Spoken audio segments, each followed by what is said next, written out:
개장 전 75분 오늘 장을 움직일 이슈들 짚어보겠습니다. 매매하기가 어려운 날들이 계속되고 있습니다. 어제 시장 특징 먼저 헤드라인으로 체크해볼까요? 코스피, 조방원 찬물의 약세, 구윤철 부총리, 대주주 양도세 기준 심사숙고 중입니다. 상반기 주도주 단연 조방원이었습니다. 조선, 방산, 원전 이 세 섹터 모두 어제 악재 속에서 급락했죠. 좀 하나씩 짚어보면 먼저 원전주는요. 한수원과 웨스팅하우스의 지재권 합의 논란이 불거졌습니다. 1월 기억하실 겁니다. 2년 넘게 이어진 이 둘 간의 지재권 분쟁이 합의로 끝났고 이는 체코 원전 수출에 있어 청신호로 읽혔죠. 당시 합의문 내용들이 어제 언론을 통해 공개가 됐는데요. 일단 SMR과 관련해서 기술 수출 시 미국의 검증이 필요하다는 내용, 이와 함께 원전 한 기를 수출할 때마다 1억 7,500만 달러의 로열티를 웨스팅하우스에 지급, 그리고 6억 5천만 달러 규모의 기자재 및 용역 계약도 체결해야 한다는 내용이 담겼습니다. 이를 더하면요, 원전 한 기당 8억 2,500만 달러, 우리 돈으로 1조 1천억 원을 웨스팅하우스에 지급해야 한다는 건데 미국이 원천 기술을 보유한 상황에서 불가피한 선택이었다는 반론도 있지만 너무 많이 퍼준 것 아니냐는 논란 불거졌습니다. 원전 수출, 차세대 성장 동력으로도 부각이 됐었는데 어제 급락, 저점 매수의 기회인지 혹은 약세 지속의 의미일까요? 일단 증권가에서는요, 새로운 내용은 없다고 봤습니다. 대신증권, 추가된 건 ISMR과 관련된 내용이고 최악의 경우에 ISMR에도 로열티를 지불해야 할 가능성이 있지만 수익성보다는 원전 르네상스 속 수출 물량 증가에 집중할 필요가 있다고 강조를 했고요. KB증권, 조정을 기회로 봐야 한다고 했습니다. 물론 기자재 용역 계약이 있지만 여전히 주요 기자재는 두산 에너빌리티가 생산해 큰 변동은 없을 것으로 전망. 온타임 온버짓, 즉 기한과 예산 내 건설을 원하는 글로벌 고객사들은 한국이 필요하다고 봤습니다. 증권가 분석은 대체로 큰 우려사항은 아니라고 보고 있는 상황. 이어지는 마켓포커스에서도 추가적인 분석 짚어보겠습니다. 방산과 조선도 풍랑을 만났죠. 간단하게 이유만 좀 짚어보면요. 방산주는 백악관에서 진행된 우크라이나 안보회담 뉴스 속에서 매물을 소화를 했고요. 조선주는 중국 매체가 한국과 미국의 조선업 협력에 대해 강한 경계심과 비판적인 시각을 드러낸 점, 그리고 파업과 관련된 이슈들도 부각이 됐었죠. 여기에 기재부가 한미 조선협력기금에 제동을 걸었다는 일부 보도도 전해지며 투심은 결코 좋지 못했습니다. 조방원, 시총이 큰 대형주다 보니 장중 코스피는 3,150선을 내주기도 했는데요. 자, 그래서 어제 하락이 오롯이 조방원 때문인가? 그건 또 아닙니다. 시장 자체 관망세가 워낙 짙다 보니 악재에 유독 더 흔들린 건데요. 특히 수자 심리의 방향타는 세법 개정안으로 향하고 있죠.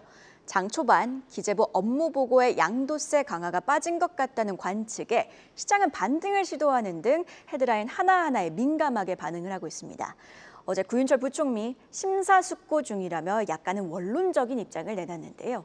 외국인들은 조금은 조급해지는 것 같기도 합니다. 어제도 4,500억 원 넘게 매도 연일 코스피 팔자로 대응을 하고 있는데요. 명확한 입장이 나올 때까지 당분간 시장은 관망 기조를 보일 수 있다는 점 유의하셔야겠습니다. 자, 여기까지가 어제장에 반영된 내용이고 오늘장 분위기도 마켓 무버로 가늠을 해볼 텐데요. 먼저 지수 무버로 출발 분위기 체크해보면요. 간밤 미국 증시에서 AI 거품론의 기술주들 핀비즈 맵을 좀 살펴보면 빨갛습니다. 미국은 반대로 빨강이 하락을 의미하는데 엔비디아가 3.4% 밀렸고요. AI 소프트웨어 대장주 팔란티어도 9%나 밀렸습니다. 우리 증시 이렇듯 다소 흐릿한 그림을 보고 출발하게 됩니다. 섹터 단에서는요.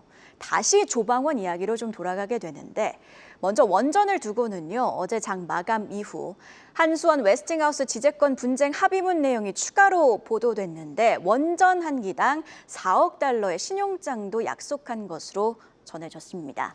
좀 쉽게 풀어보자면요. 한수원이 계약을 지키지 못하면 은행이 웨스팅하우스의 지급을 보장하는 일종의 백지수표인 건데요.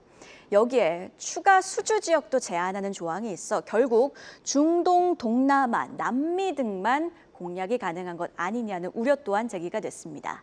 추가 수주 지역 자체가 준다면 앞서 증권가가 강조한 물량 증가 자체에는 물음표가 생길 수밖에 없겠는데요. 애프터마켓에서 원전주들 이 소식에 낙폭을 좀 키운 모습입니다. 한편 조선주는요. 어제 기재부가 정책 브리핑 사이트를 통해 마스카 기부에 제동을 걸었다는 소식을 반박하며 정부는 협력을 적극 지원, 구체적인 건 2026년 예산안에 포함될 것이라고 강조를 하기도 했습니다. 어제 밀린 조방원, 오늘 일부라도 추세를 전환할지가 가장 중요한 포인트일 텐데 원전은 추가 악재, 그리고 조선주는 안도감을 줄 수 있는 뉴스 속에 개장 이후 엇갈린 흐름을 보이지 않을지도 함께 주시해봐야겠습니다.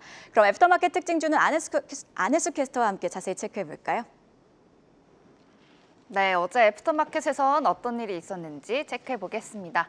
먼저 코스피 시장 SK 이터닉스가 1,556억 규모의 연료전지 발전 사업 건설공사 수주 소식이 전해지자 애프터마켓에서의 하락세 딛고 상승 전환했습니다. 4.68% 올랐고요.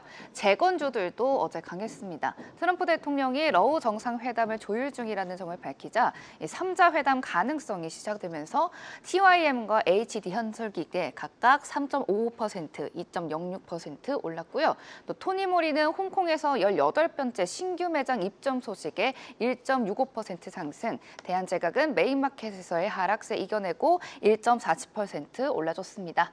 네, 코스닥 시장은 제약 바이오 섹터 중 상승폭 키운 종목들 많았습니다.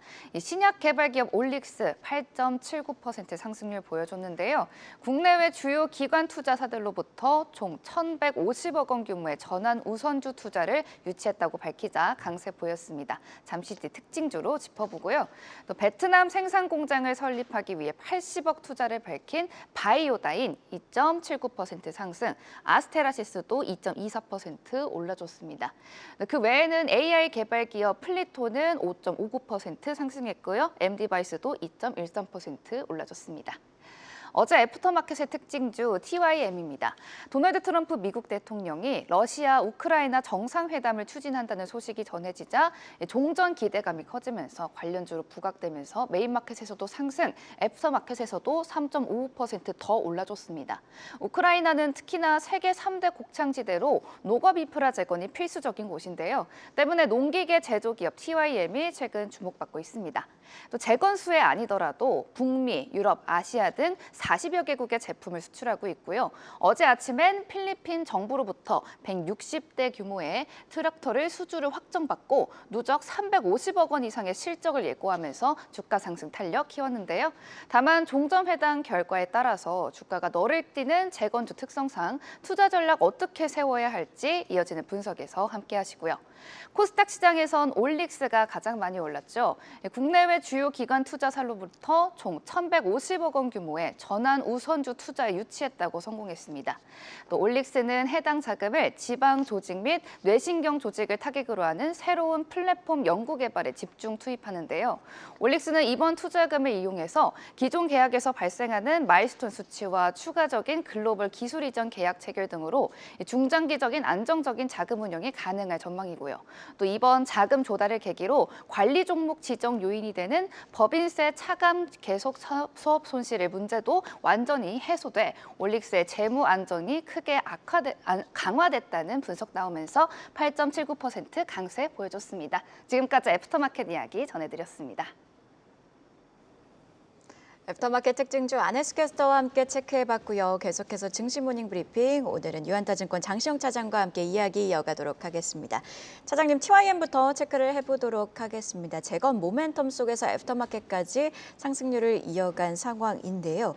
재건주 흐름은 어떻게 보고 계신지 궁금하네요. 일단 재건 수혜를 좀 받을 수 있는 종목들은 사실 우리가 좀 잘 살펴봐야 됩니다. 그러니까 선별적으로 좀 접근을 하셔야지 주가가 재건 관련된 어떤 이슈라든지 이런 모멘텀을 통해서 널뛰기 하는 상황에서 쫓아가는 어떤 매매를 하셨다가는 자칫 잘못하다가는 좀 크게 물릴 수도 있는 상황이 발생할 수도 있습니다. 과거에 사실은 우크라이나 재건주로 좀 부각됐었던 국보라는 종목은 이미 거래 정지가 좀 돼 있는 상황이거든요. 그래서 어제 미국 시장도 사실은 뭐 기술주들이 좀 급락을 하면서 좀 좋지 않은 모습이었고, 물론 우리 시장은 어제 장중에 미리 좀 선반영을 받은 부분이 있다고는 하지만 변동성이 좀 당분간 좀 커질 수 있는 상황이 발생을 했습니다. 그렇기 때문에 어떤 재건이라는 모멘텀 하나만을 가지고 종목을 좀 쫓아가는 매매는 좀 자제하셔야 될 것 같고요.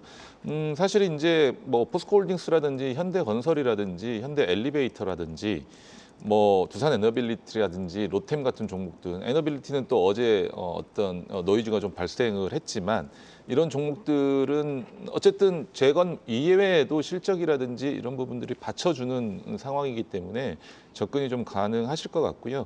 변압기 관련된 종목들도 뭐 LS 일렉트릭 같은 종목들은 괜찮아 보입니다. 그리고 기계 업종에서도 인프라코어와 건설기계 두 회사가 좀 합병을 하는데 이 이슈와 같이 엮어서도 좋게 보인다라고 좀 말씀을 드릴 수 있을 것 같고요. 뭐 TYM 같은 경우는 앞서 이제 캐스터님께서도 말씀해 주셨겠지만 우크라이나 재건 관련 외에도 실은 조지아 공장이 증설이 완공이 됐습니다. 작년 하반기에. 그래서 관세라든지 이런 부분들에 대한 어떤 영향력도 많이 떨어져 있는 상태고 트랙터 기준으로 연간 2만 대 캐파를 만들었습니다. 그리고 1조 1천억 원 규모의 매출이 가능한 사이즈 캐파이기 때문에 그 부분에 대한 어떤 향후 성장성에 대한 이슈도 충분히 가능하다라고 보여집니다. 그리고 TIM 외에도 농기계 관련된 종목은 대동이라는 종목도 있으니까 두 회사 같이 모두 봐주셔도 좋을 것 같다라고 좀 마무리하겠습니다. 자, 이번에는 올릭스 이야기 함께 확인을 해보도록 하겠습니다. 올해 2월에 일라이릴리와 기술 이전 계약을 체결한 것으로 알려지면서 시장에 좀 주목을 받았었는데 어제는 1,150억 원 규모의 전환 우선주 투자를 유치했다고 밝혔습니다. 이러면서 급등세가 연출된 상황, 저평가 리포트도 좀 주목을 받고 있더라고요. 어떻게 보고 계실까요? 일단 삼자 배정 이 전환 우선주로 자금을 조달했다는 점이 시장에서 좀 굉장히 긍정적으로 좀 받아들여지고 있는 것 같습니다. 뭐 주주 배정이라든지 이런 주주 배정 유상증자가 아닌 삼자 배정 전환 우선주로 자금을 조달한 부분, 그리고 기존에 있던 기술 수출을 했던 부분이라든지 프로젝트를 통해서 뭐 로레알이라든지 이런 회사들과 탈모 관련 프로젝트를 하고 있는데 이런 부분들은 지속적으로 좀 진행이 되고 마일스톤이라든지 로열티가 들어오는 부분이지만 또 최근에 이제 어제 자금 모집을 한 부분에 대해서는 신규 파이프라인에 대한 어떤 연구 개발을 더욱더 푸시업을 하는 어떤 부분인 것 같아서 향후에 추가적인 어떤 기술 계약에 대한 어떤 기대감도 좀 높아지고 있고 또 기존에 했던 것들에 대한 마일스톤 수령이라든지 로열티 수령에 대한 어떤 기대감도 좀 높아지면서 재무구조 개선 그리고 향후 성장성에 대한 어떤 모멘텀까지 두 마리 토끼를 또 다 잡은 상황이라고 좀 보시면 될 것 같고요.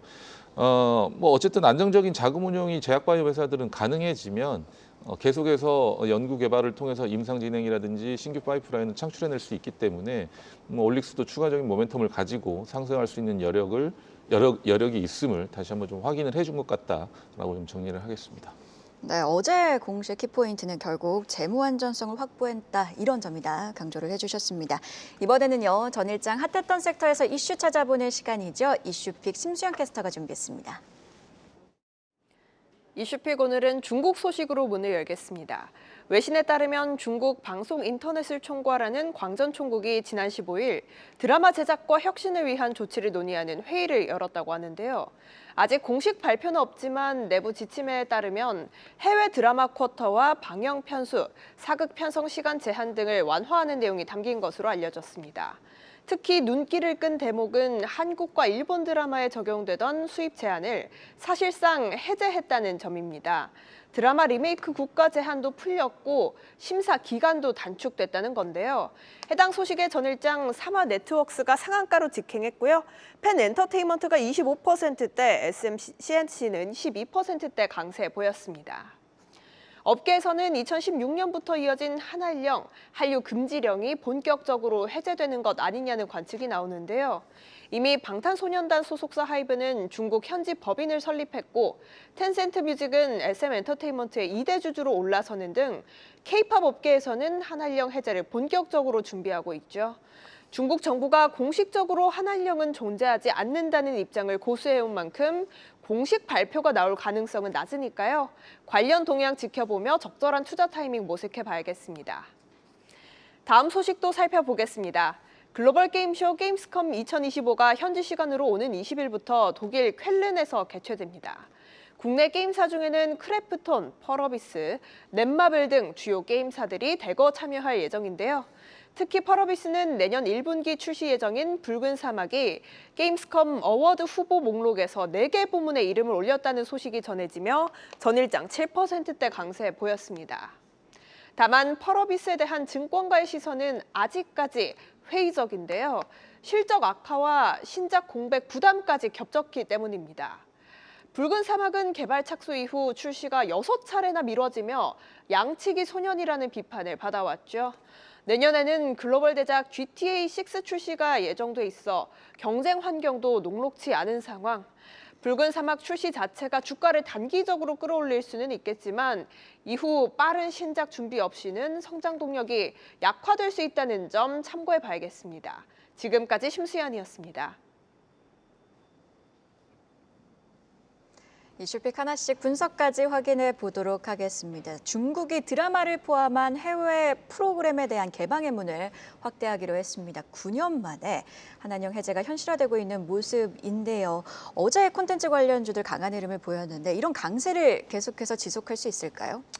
사실 그동안 이제 국내 컨텐츠들이 한한령에 의해서 중국 쪽에 수출이 되지는 못했지만 중국의 팬들은 또 중국의 어떤 국민들은 국내 컨텐츠를 다 보고 있었습니다. 뭐 어떤 방식을 통해서든 다 보고 있었고, 근데 이게 만약에 이제 정식으로 수출이 된다고 하면 그동안에 불법으로 나갔던 부분들에 대한 수익을 가져올 수가 있는 거거든요. 그러니까 정식으로 수출이 되면서 이익 창출을 해낼 수 있는 상황이 발생을 했기 때문에 또 한 지난 10년 동안 없었던 부분에 대한 이 수익이 들어오는 상황이 발생할 수가 있습니다. 그리고 중국 시장이 가장 큰 시장이죠. 북미 시장이 커지고 있는 가운데, 북미나 유럽 시장이 커지고 있는 가운데 중국 시장까지 진출해서 그 부분이 더 커지게 된다고 한다면 짓눌려 있던 컨텐츠주들의 어떤 투자 심리가 크게 되살아날 수도 있을 것 같다라는 생각을 좀 하고 있고요. 뭐 당장의 어떤 쿼터 수치가 정해지진 않았지만은 뭐 긍정적인 신호로 받아들일 수 있겠다라고 말씀드릴 수가 있겠습니다. 또 후속 발표라든지 세부 가이드라인 발표가 있을 것으로 좀 보여지는데 그 내용이 나왔었을 때 또 한 번 주가가 점프를 할 수 있는 상황이 발생할 수 있으니까 이런 이슈로 인해서 주가가 좀 어느 정도 오른 다음에 조정이 나왔었을 때는 포트에 좀 담아 놓으시고 다음 발표가 있을 때까지 기다려 보신 다음에 또 그게 실적으로 어떻게 이어지는지까지도 확인해 보실 필요가 있을 것으로 좀 생각이 들고 있다라고 좀 정리를 해드리겠습니다. 네, 강조해 주신 부분, 쿼터 관련 가이드라인이 어떻게 나오는지도 향후 관전 포인트로 함께 지켜보시죠. 이번에는 게임스컴 이야기를 해볼까 하는데요. 세계 최대 규모 게임 축제인 게임스컴 2025가 현지 시각 20일 독일에서 개막을 하게 됩니다. 우리 기업들도 여러 참가를 하는데요. 크래프톤, 카카오게임즈, 펄어비스, NC소프트 각각 부스를 마련하고 신작을 홍보할 예정이라고 합니다.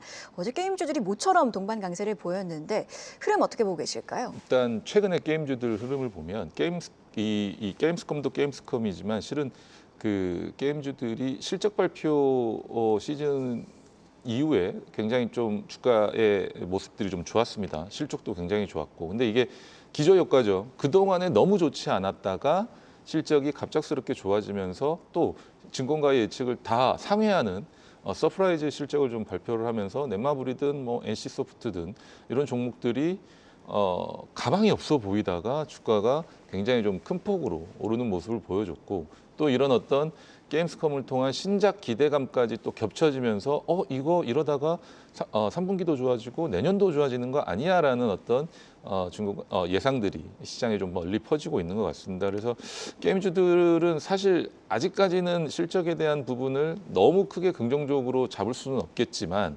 3분기 실적까지 또 확인이 된다고 한다면 내년도까지는 내년 1, 2분기까지는 계속해서 좋아질 수 있는 상황이 연출될 수 있기 때문에 이런 어떤 게임스컴 관련해서 모멘텀을 좀 받았었을 때 단기적으로나마 주가가 다시 한번 발산할 수 있는 상황이 발생을 했습니다. 그렇기 때문에 단기적인 어떤 관점을 삼아서 좀 매매를 해보시는 것도 나쁘진 않다라고 좀 정리를 해드리겠습니다.